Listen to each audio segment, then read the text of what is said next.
નમસ્કાર। આજે લેવાયેલી ગુજરાત હાઈકોર્ટ પટ્ટાવાળાની પરીક્ષાનું પેપર સોલ્યુશન ભાગ 3 પ્રથમ અને બીજા ભાગની લિંક નીચે ડિસ્ક્રિપ્શનમાં મૂકેલી છે, જેથી તમે સરળતાથી મેળવી શકો, અને આના પછીના ભાગની વિડીયોની લિંક પણ નીચે ડિસ્ક્રિપ્શનમાં ટૂંક સમયમાં મૂકવામાં આવશે। માટે જો હજુ સુધી તમે ચેનલને સબસ્ક્રાઈબ ન કરી હોય તો એક વખત સબસ્ક્રાઈબ કરવા માટે નમ્ર વિનંતી છે। આપણી આ ચેનલ યુથ એજ્યુકેશનમાં તમામ સ્પર્ધાત્મક પરીક્ષાના પેપર સોલ્યુશન તેમજ એક્ઝામ મટીરિયલ મૂકવામાં આવે છે, જેથી તમે પરીક્ષામાં સારા એવા માર્ક્સ મેળવી શકો।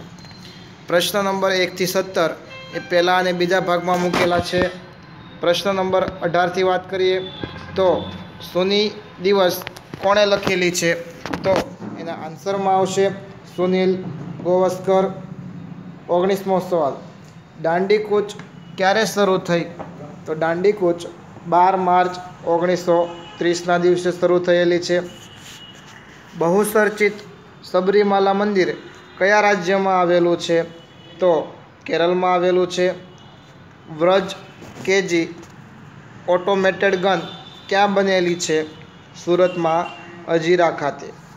કયા રાજ્યમાં 360 કિલોમીટર લાંબી સાંકળ રચવામાં આવી મહિલાઓની, તો આન્સર આવશે કેરળમાં। યુરી ગાગરીન કોણ હતા, તો પ્રથમ અંતરિક્ષનો પ્રવાહ સાધનાર એક અંતરિક્ષ વૈજ્ઞાનિક હતા। ત્યારબાદ જેણે પ્રથમ અંતરિક્ષમાં પ્રવાસ સાધ્યો હતો અવકાશયાનમાં। એક વેપારી એક રૂપિયામાં 10 ફળ વેચે છે, તો તેને 40% નફો થાય છે, તો તે વેપારીએ 1 રૂપિયામાં કેટલા ફળ ખરીદ્યા હશે? ઉદાહરણ તરીકે આપણે સમજીએ તો 40% નફો થાય તો 10 ફળ વેચે, તો આપણે તો 100% નફો કરવો હોય તો કેટલા ફળ વેચવા પડે? તો બંનેનો ચોકડી ગુણાકાર કરીએ તો 1000 ભાગ્યા 40, 0 જતું રહેશે, 100 ભાગ્યા 4 એટલે 25 આવશે। તો આપણે કહી શકીએ કે તે વ્યક્તિએ 1 રૂપિયામાં 25 ફળ ખરીદેલા છે।